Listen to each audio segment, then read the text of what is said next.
Welcome to another episode of Edible RX. I'm Laura Rodriguez, holistic chef, autoimmune warrior, and backyard farmer, and this is the podcast that teaches autoimmune warriors to use anti-inflammatory food as medicine.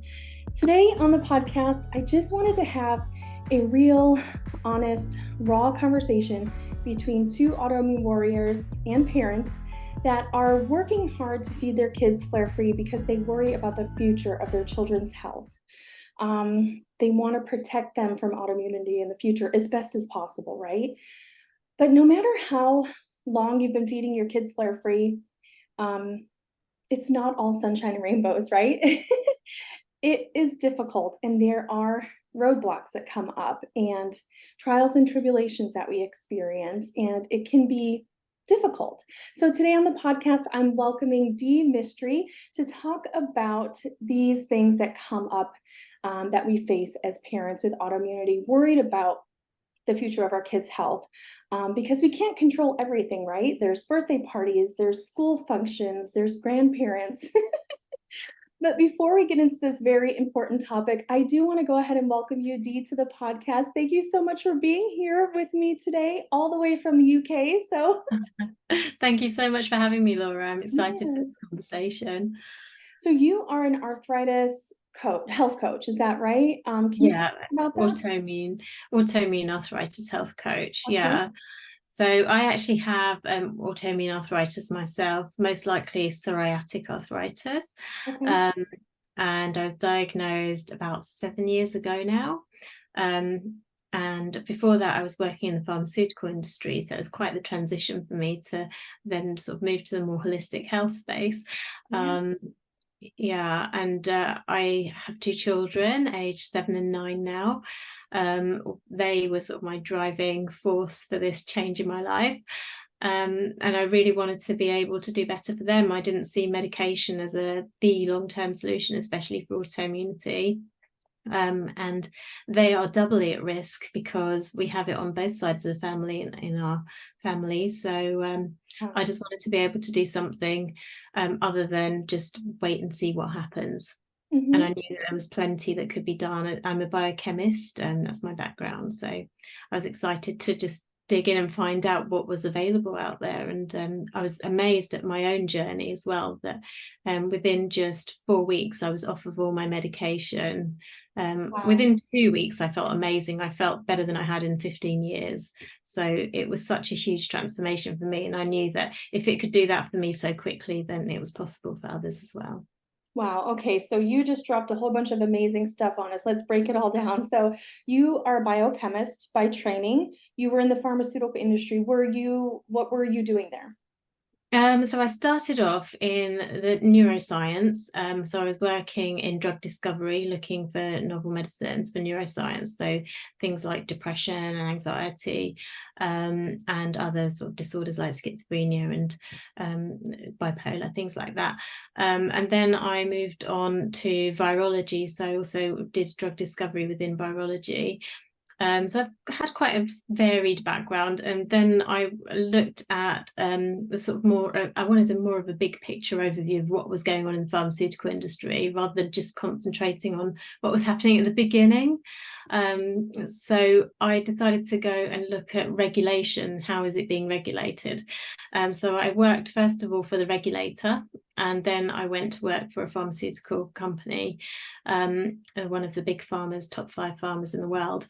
And I was working in regulatory affairs there as well. So I got a very good overview of what was going on in the industry from both the government perspective and from the pharmaceutical perspective. And the more and more I saw, there were gaps in what we were doing. It wasn't really there to protect, people's health. And it wasn't what I wanted for my own family's health, and it wasn't what I wanted for the world even. So I just felt very misaligned with it. And yeah, that's what led me down this path. Wow. So you are, you are like a true warrior for internal healing and, healing from within and treating the root cause versus just slapping a medication and, hiding the symptom or treating the symptom. Wow. So let's talk about when you were first diagnosed, because were you on medication at first, and did you find that it wasn't helping enough, and then you switched to using food as medicine? Let's talk about what you did. Yeah, so I started off resisting the medication because I had been writing the side effects into these medications for years. I had been reading all the clinical information about them. And really, the more I read about it, the more I felt like, hey, there's something missing here that we're just not focusing on. Because these diseases are so complex. So for me, it was a hard thing to then just decide to take the medication. I resisted it. I was in a very stressful job where my boss was really putting a lot of pressure on me. And she was actually telling me to take the medication as well. My mother-in-law, who has arthritis as well, she was on medication. So I could see what the future looked like if I was to go down that route. It's not something that I wanted. But I was also getting pushed from the in-laws and from my husband, worrying, that I wasn't really taking care of myself. But I felt like I would start with the medication for that reason, because I thought, well, I need to do something right now. And it did help at first, and what helped was actually the steroid injections, because they always feel great, when you take them. And I knew that they would sort of have that immediate effect. But then I also had like really bad side effects with it. So I was feeling very angry. And so I was really dysfunctional as a parent, because I would just fly off the handle at my children. They were still very small. So for me, that was a sort of, I had to get off it. It was a deal breaker. And I was on sulfasalazine as well, which also did not work for me. And I was on it for months. They told me I had to try it for 6 months before I could then switch to anything else. And I was to the point where I couldn't walk anymore. I was only able to walk a few meters, and then I'd have to sit down. There was a park that I used to walk around every day, and I used to be able to do 2 whole laps of the park. I couldn't do even one. I could barely, walk a few steps without having to sit down on a bench. And I was crying all the time because I was just so depressed. So it just wasn't viable for me to stay like that. And so I was off work, and I thought, I've got to do something different. And I found functional medicine and started researching functional nutrition. And then I started a course with a functional nutritionist, and it really helped me a lot. Within 2 weeks, I felt amazing, and then 4 weeks I was off all the medication. So oh my goodness, wow. Yeah, that, as well as meditation, really helped me as well. Yeah. So it sounds like you had a very stressful job. We know that stress can ignite autoimmunity, it can exacerbate it. So we know that that's where the meditation came in for you. That's incredible. So did you leave your job because you just physically weren't able to work, or when you said I was off from work? Yeah, so I was off from work for 3 months. I then got back to work and stayed a further year after that. But at that point, I had built up so much resilience because of the meditation and because of the nutrition. I was actually at the most energetic and the most capable I'd ever been. So I actually felt empowered to leave. Okay. Whereas before, I felt so disempowered. I couldn't leave my job, even though I really wanted to, because I needed the childcare. I wasn't capable of looking after my children for a full day at home. It was just too much. So yeah, I had to get well before I could leave. And I felt that, with the help of occupational health, actually, they sort of encouraged me to start, training in other areas. And so I started looking at free courses that I could do for myself. There are quite a few free courses in the UK that universities run. And I just started to do a few of those to learn some new skills. And that helped me to move out of the industry, really. But I felt the most empowered I had in like over a decade. That's why incredible. Wow, you have such an amazing story. I'm so glad that you're on the podcast today. Oh, I'm so happy That's to be incredible. here. Yeah, because before today, I really didn't know much about you. We had corresponded in the DMs after I posted a video with some tips on how to get your kids to, embrace healthy eating habits and cooking habits and things. And you had reached out to me talking about how, difficult it is, and how we'd like to share, you'd like to see more of the real difficulty part of it. because you're right. I mean, it's easy to talk about what you should do and how to do it. It's hard to talk about when it doesn't work. So Yeah. let's talk And I about, struggle with it. I still yeah. struggle with it now. Well, the thing about it is, it sounds like, well, let's talk about this first. I'm sorry, before we go into that, let's talk about how specifically your diet changed. Yes. What kind of were you eating? What were you eating before? And then what do you eat now? And what do you feel like what really helped you as far as maybe things you took out or things you added? Yeah, so the interesting thing about me is that I was actually quite good with my diet. I was always very careful with what I ate. I was a vegetarian for a long time. Um, I think just before I was diagnosed, actually, probably I'd been eating salmon and a little bit of chicken. By that point, I'd started reintroducing a bit of meat Mhm. because I felt like I needed more protein in my diet. But before that, for about 14 years, I'd been a vegetarian. And I was eating a lot of sort of legumes, vegetables. My daily diet, like my weekly diet, would be like I'd eat a lot of spinach. We had a lot of different colored peppers, onions, tomatoes, things like that. So there had a lot of nightshades in there, but it wasn't something that was a problem for me. And we ate a lot of kidney beans and lentils and dals and things like that, a lot of Indian food as well, so a lot Mhm. of spices and herbs. So Mhm. it wasn't a terrible diet from sort of what the government recommendation is, and I would eat dairy as well. But what I took out was gluten and dairy and soy, which is pretty much the stuff that would be recommended by a functional medicine practitioner, as well as eggs.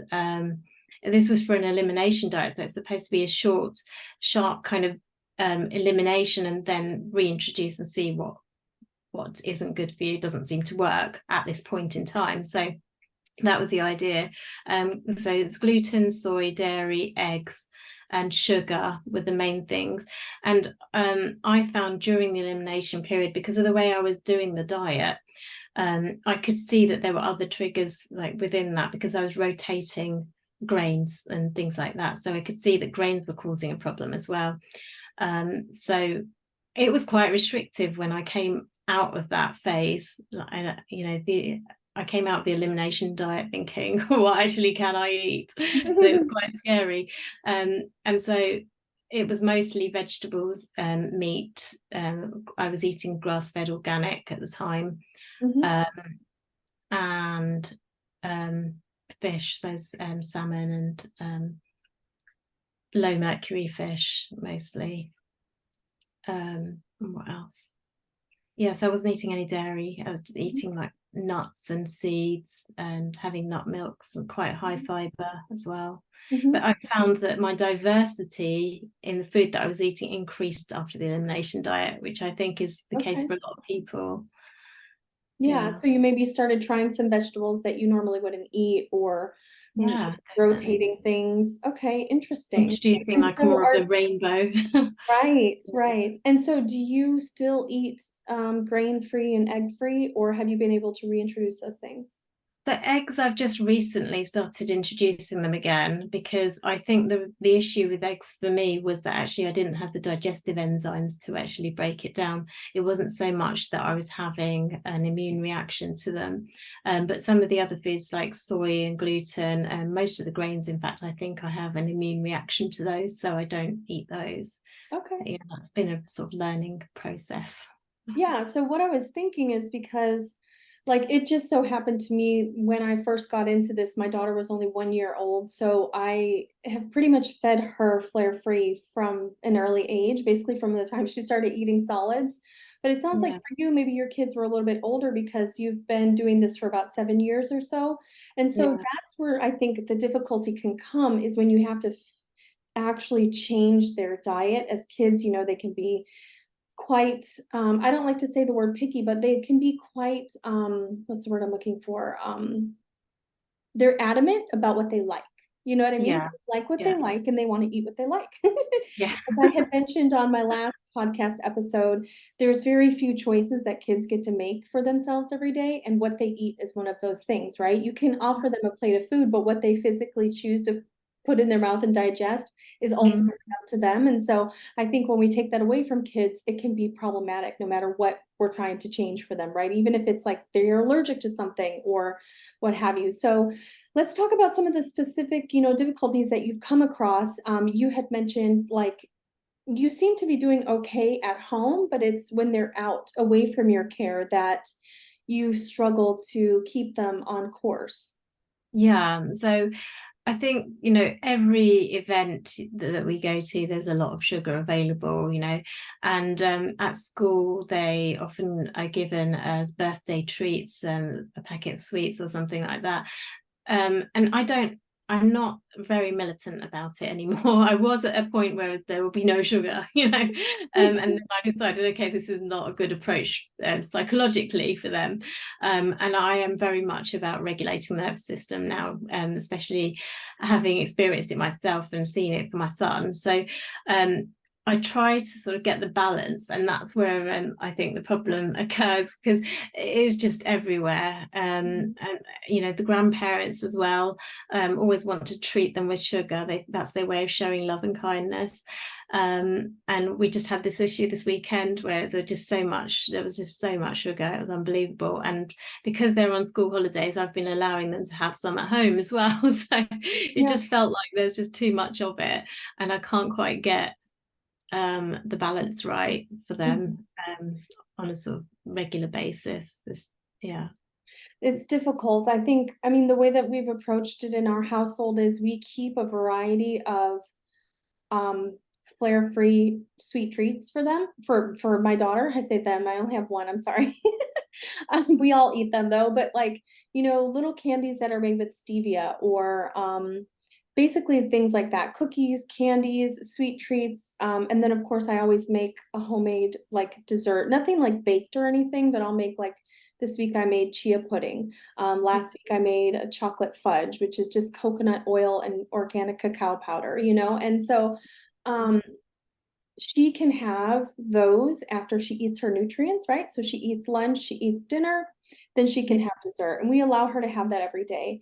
The only restriction we place on her is that we don't allow her to have like a sweet treat on an empty stomach. So if she comes in from the pool and she says, I want a snack, but then she's looking for the sweet stuff, we know that she has a sweet tooth and she's wanting to eat something sweet, but we don't allow her to eat that on an empty stomach. So she'll have to eat like a grass-fed beef stick or some turkey or something, and then she can have a sweet treat. So we've embraced these kind of certain parameters that we keep, but then we allow her to kind of have as much as she wants to a certain extent, because we keep these healthy, no sugar or very low sugar desserts in the house. So that way she feels like she's in control still. And that seems to work for us. And then that way, when she does go out to a birthday party or something happens at school or it's Halloween, we're not so worried about it because we know that when she comes home, she's going to have that balance already set in place.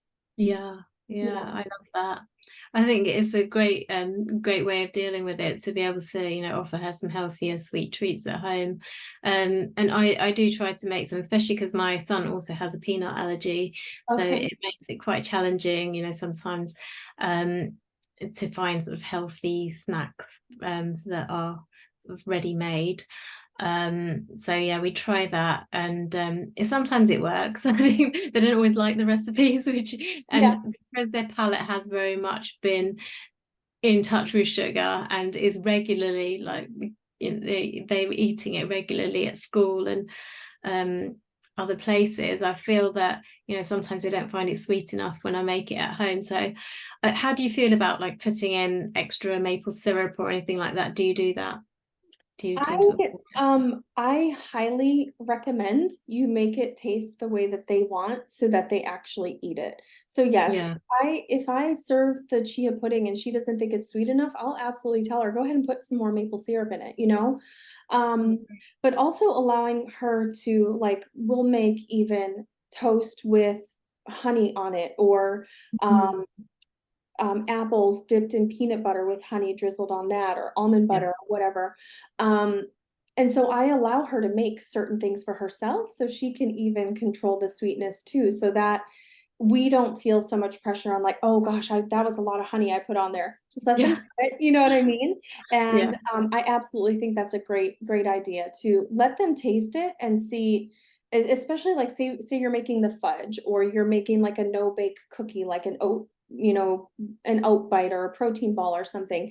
Get them involved in the process, have them taste it before you scoop and roll them all, and ask, Yeah. is it sweet enough for you? And if they want to do more sweet, but it's sweet enough for you, cut that recipe in half, let them add more to their taste, and that could be their batch, and that could be, because I'm the same way. I don't like things too sweet. I can't handle it. But my daughter likes things very sweet. Yeah. So so yeah, I think if we have the ability to, if it's not like a baking dish where if you add more stevia, we're going to ruin the ratio. Absolutely. Make it taste how they want it so that they actually eat it, you know?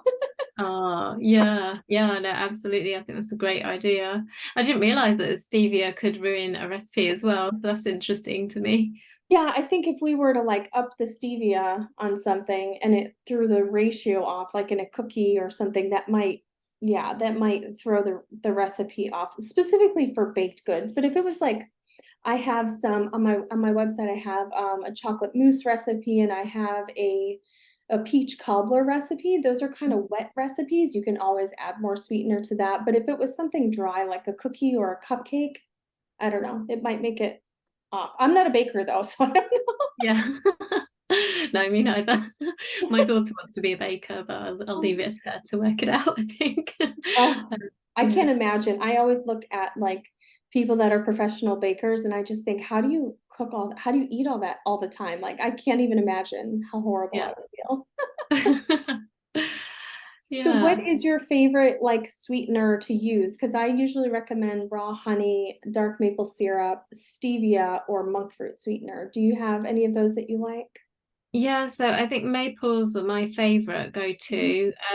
Stevia, I find it a little bit bitter because I Mhm. can taste the bitterness. I think some people it's genetic, you can't taste it, you can. And I think both my kids can taste it as well. Um, Okay. yeah, so we tend not to use it. And also, I just prefer using a natural sweetener, so I Yeah. stick to the maple, but sometimes honey as well. Mhm. Yeah. Awesome. Yeah, I didn't know that about stevia because I definitely don't taste the bitter part of that. So that's interesting. Yeah, I wonder, it's just some people can taste it and some people can't. I think Oh, it's a genetic thing. very interesting. So what other types of, other than candies and sweets, have you had any pushback from your kids about like maybe they want to eat fish and chips at a restaurant, or are they gluten-free and dairy-free as well, or how does that work? I tried gluten-free with my son because he was at a point where he was ill and we needed to try it out for him. And it was very challenging for me. And I think the issue at the time for me was that his nervous system needed regulating as a priority. So for me, Mm, I had to just give up on it at the time. And I thought we'll revisit this when I constantly educate them on these things. So it's more about just having a conversation around it. And I watched one of your videos on Instagram, and you were talking about I think it was about talking to them about food outside of the meal times. And I have a similar approach. I sort of talk to them about food and about the health benefits of it, and how feeding the good bugs is important and things like that. So yeah, we take that approach at the moment, but I haven't cut out gluten. And also because I was at a stage where, as a biochemist, I wasn't 100% convinced that everybody needed to be off gluten if they had an autoimmune condition. And I delved quite deep into these things. So for me, it was like, okay, I could either go and get him tested, and there are tests available, but I'm not 100% sure that these tests are actually accurate either. And at the moment, do I need to go down that route? So I haven't done yet, but I'm still on the fence about whether it's the right thing to do or not. And I would recommend, if you can do it, I think it's a great thing to do, but I haven't done it yet. I That's think, I where mean, at least the approach that we take is that we don't keep gluten in the house. But if yeah. we're out at a restaurant and she has a craving for something, she can absolutely indulge in that. And that just helps us to really regulate. When we first started our healing journey, we did Monday through Friday at home, 3 meals a day. We eat flare free, and then on the weekends we could eat whatever we want. And then as my journey progressed, I couldn't eat gluten anymore, even on occasion, So now I've been gluten free for 6 months officially, like 100%. But I mean, this is what, year 8 into my journey. It took me that long to get to that point. And Yeah. I think it's just a constantly ever evolving situation as an autoimmune warrior. Like I have not had food sensitivity testing done, but I do think that nightshades and grains do cause me inflammation, but I deal with it because it hasn't gotten bad enough to the point where I need to take it out.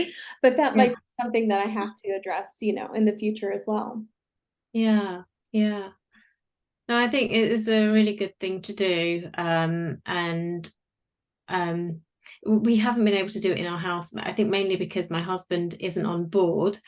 So it's difficult when we've got all the food that they are used to eating still available in the house. I can't get it out of the house because my husband's not on board. And I think quite a few people find this, that because they're suffering from an autoimmune condition and their partner isn't, they don't necessarily want to take everything out.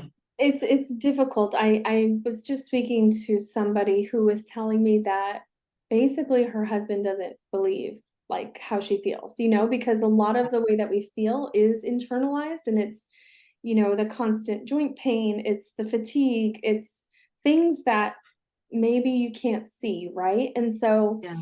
Yeah. I mean, for me, it took me getting to the point I was like you, where I couldn't walk. But I even still before that, I don't think my husband would have ever been like, I'm not gonna not eat that because I want to eat what I want to eat. But he's just a very kind of go with the flow type of person. Yeah. I can't imagine having to have separate meals in the house because your partner's not necessarily on board yet. Mm-hmm. And despite him seeing you struggle with walking and how far you've come since you changed your diet, Yeah, so that's like he's a very real, on board for me to do it, but not for himself. He just can't actually take out these things for himself. He's right, very right. rigid in what he eats for breakfast, and you know, he's used to having a cereal, and he wants to have his bread and pizza and things like that when he wants Yeah, to have it. So, yeah. but Well, most I things I think understand we that can too, because regulate. if the spouse isn't physically ill, why would they want to take it away? Yeah, Yeah, yeah, yeah, challenging. yeah. Hey, you. Yes, you. Are you interested in transforming your pantry into an anti-inflammatory healing powerhouse so you can set your kids up for a flare-free school year? Then check out my flare-free back-to-school pantry refresh workshop. This is a live one-day webinar that will teach you how to transform your kids' favorite foods, their favorite snacks, their favorite sweet treats into anti-inflammatory, flare-free snacks, sweets, and foods. This is going to teach you how to navigate the grocery store. You're going to learn how to read the back of an ingredient label and so much more. I'm going to be giving you guys common one-to-one pantry substitutions that you can stock your pantry and fridge with so that you can set your kids up for a flare-free school year. And it's completely free. This is taking place virtually via Zoom on Saturday, August 19th at 2 p.m. Central Standard Time, and I would love to see you in the training. If you're interested in getting 3 different flare-free school lunch ideas and a full grocery list with pictures, brand suggestions, and store locations, definitely come to this amazing free one-day training at the link in the show notes. You can find more information on my website, cheflaurarodriguez.com/pantry refresh. Can you tell me a little bit more about how you help your clients and what services you offer? Yeah, so I'm a health coach, and I work sort of on a one-to-one basis with people, basically looking at whatever health challenges they're going through at the time, and tailoring a program that works for them. So I've worked with people who just want to improve joint pain, who've had some sort of traumatic events in life, and that sort of triggered their autoimmune condition, and maybe they need to do some work around that, and maybe just talk things through, as well as work through the food, and staying on track with whatever lifestyle they want to have. So I make suggestions, I educate, and I support as well through the journey. Yeah, and we look at the food, we look at mindset, nutrition, the lifestyle, everything. So yeah. Wow, that's fantastic. I think it's so wonderful. You'll like, if you listen to more of my podcast episodes, you'll notice there's like a running theme, and that is that people who have been diagnosed with autoimmunity and put in a lot of work to heal themselves always want to help other people do the same thing. It's like we just want to help people, because I think there's power in our story and sharing what has happened to us, because if you can't see that it's possible, then you don't know that it's possible, right? So yeah, it's so absolutely. important for us to share our message with other people so they know what's possible for them. Absolutely. Yeah. Thank you so much for coming on today. It's been wonderful. Did you have any other issues around food or kids that you wanted to talk through or discuss? Well, I mean, I think when you're at the in-laws, for example, like what's your strategy? I'd love to know if you've got strategies for that. Yeah, so my mom usually comes here. And so that's a little bit different because I can control what I feed her when she's here. But my mom is always bringing stuff, right? So I'll kind of look at it. And honestly, my mom has gotten really good over the years. She'll bring a lot of like gluten-free snacks, a lot of sugar-free snacks, which is awesome. But I will look through what she brings and just kind of select what I want my daughter to have. But in general, the way that I approach it is that, well, for me, because we live out of state, so grandma and grandpa aren't here every day, right? So if your grandparents are coming over every single day, or you go to grandparents' house every weekend, that can be problematic. You might have to really put your foot down and say, I just don't allow them to have that, or they're not going to eat that today, or however you want to phrase it. You don't have to worry about being so gentle to a certain degree, because the more stern you are and matter of fact, and just honestly, the way that I do it is without emotion, because if you take the emotion out of it, it's just kind of a factual thing. Oh, I don't feed them that anymore, or he's not going to have that today, we're going to have something else, whatever, however you want to phrase it, it doesn't feel like you're attacking the grandparents, right? And it doesn't feel like you're shaming them or for their food choices or whatnot, because it's not about that. It's not about good food or bad food, or grandpa doesn't know anything about healthy food. It's just, this is what I want to serve my kids. This is what I eat. This is what I want for my kids' future, and this is what I want for my future. Because at the end of the day, you're the one that's going to have to take your kids to the hospital and pay for their medical bills and all of that stuff if they were to come down with, juvenile rheumatoid arthritis or something within the next 10 years. So it's not grandma and grandpa's duty to feed your kids. And if they want to offer them something on occasion, they can have whatever it is on occasion, but that's what it is. It's going to be, if my daughter goes away for the weekend with my mom, I tell her, she can have whatever she wants. But when she comes back, mommy's not going to have chocolate milk, mommy's not going to have cookies all over the place. So I preemptively prep her for that, so that she understands that this is a one time, this weekend, right now type of deal. This is not mommy's going to have Twizzlers all the time, and there won't be juice boxes when you come back, whatever the things are. And it just takes a lot of consistency, a lot of coaching, and honestly working more on the kids, leaving grandma and grandpa out of it, so that we don't have that kind of emotional response. And then letting them indulge with abandon to some degree on occasion, so that they can feel like normal kids as well. I think that's really important. Yeah, you make an important point there, Laura. I think they actually start to develop their own palate as well. And over time, they don't like the sweeter stuff, is what I've noticed, because they're so used to eating the good stuff that they actually recognize that as being better for them. And they feel good when they're eating it. They enjoy it. My And they're daughter not going to come back from the weekend and like not want to eat the food that you have. They're still going to like that stuff too. It's not going to yeah, completely derail everything you've done. totally. Yeah, I've You're saying noticed. your daughter?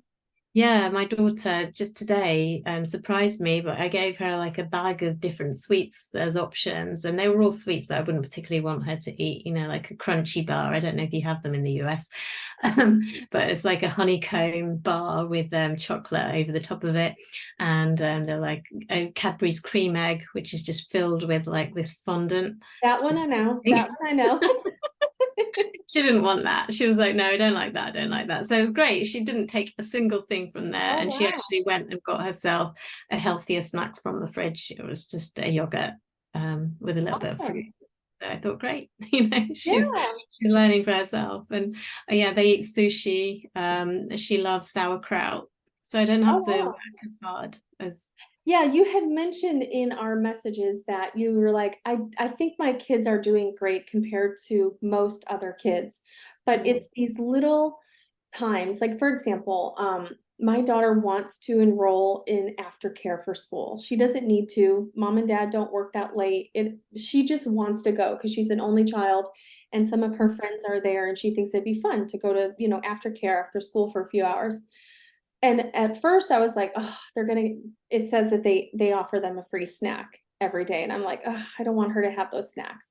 yeah. But then I was like, if she really wants to go to aftercare so that she can play with her friends after school, we'll just pack her an extra snack and she can eat her snack. And the way that I approach that is that I give her like the really good snacks when she's at Yeah. school because she's going to have her friends that are eating Takis and Doritos and all these other things that she doesn't get to have. So instead of sending her with seaweed, which she loves, by the way, I'll send her with, the cheesy almond flour crackers or Mm, maybe even a granola bar, which we don't allow her to eat that for breakfast. We allow her to eat it as a dessert, but I might even send her with something like that, which I think a granola bar is junk. It's junk food. It has so much sugar in it. Um, and so I even still to this day have to coach myself. At first my reaction is, oh, I don't want her to go to aftercare because of the snacks. yeah. Because then Yeah. she's going to come home crazy with an attitude and she might be on a roller coaster from whatever, because you don't know what they're going to give them. Right. She went to summer camp for 1 week and then she was like, I don't want to do this anymore. It's too much like school. I just want to have a good summer and be free. So I was like, okay, fine, we'll take you out.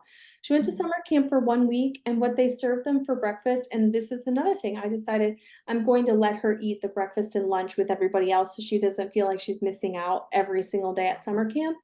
And they served them donuts oh and wow. something else for breakfast. And I was like, and so then after 2 days, I was like, okay, we're packing you your lunch and you're eating breakfast at home. I couldn't handle it. So you Yeah. have to like use your judgment and but also learn to let go of what you can Mhm. because at the end of the day, when we're not with our kids, like so often they're going to make the right choice. Mm, My daughter yeah. will come home and say that she ate, I'll say, oh, what'd you have today at your play date? And she'll tell me that she ate salad with carrots and this and that, and, a corn dog or whatever. Like if there's vegetables on the buffet, she'll always eat those too, which I think is a huge win as a parent. So you're doing great. You're Yeah. doing so good. Yeah. I try to tell myself that. Yeah. I think it's hard when you know that the consequences for yourself and how much difference it's made to take those things out. Um, but And yeah, the good thing is moderation. that our kids aren't sick yet, right? So if it got to the point where they were sick, then we'd have to pull back and be a little bit more restrictive. But Mm, right now, their immune systems can handle it, right? Especially if they are eating high quality food at home and maybe we're giving them their multivitamin and their vitamin C and their elderberry and whatever we, give them to supplement as well, their fish oil, what have you. So yeah. I think kids can handle a lot more than we think. It is important to be mindful of their future because we don't want to give them what we have, right? Obviously. Yeah. But I think you're doing great. I really do. Yeah, thank you. Yeah, and you too. I think it's wonderful that you're doing all of this work and sharing it with the world as well, because we need more people like you out there showing us how to do it and how to do it well. Yeah. Um, and things like batch cooking and all of those skills that people really need and value, I think are very important right now. Yeah, it's so helpful. I just think that, you know, I don't know. I just feel like what else can I do? If I don't share it, it's all about helping other people. I feel like I've always had an eagerness to help others. So this is one small way that I can do that. So Yeah, and I'm sure you're doing it very well. I'm trying. Every day I try. Well, thank you so much. It's been wonderful. I really look forward to learning more about you and following you online now that we're friends and stuff. So I definitely keep in touch, and I'd love to have you back on the podcast in the future and see how things are going. I think your story is going to be so inspirational, coming from the pharmaceutical industry and then healing from within and now helping autoimmune warriors do the same. It is just like so good. Oh, well, thank you so much, Laura. I'm really looking forward to seeing more of your content and actually implementing it in my household too, because there's, so much that I can learn from watching what you're doing as well. So thank Yes, you. keep me Thanks for the posted. I want to encouragement. hear all about the next time they come home from grandma and grandpa's house. Oh yeah, for sure. I will let you know. Well, thank you so much. And thank you everyone for joining me for another episode of Edible RX, the podcast that teaches autoimmune warriors to use anti-inflammatory food as medicine. I'm Laura Rodriguez, holistic chef, autoimmune warrior, backyard farmer. Until next time, guys, eat your damn vegetables. Bye.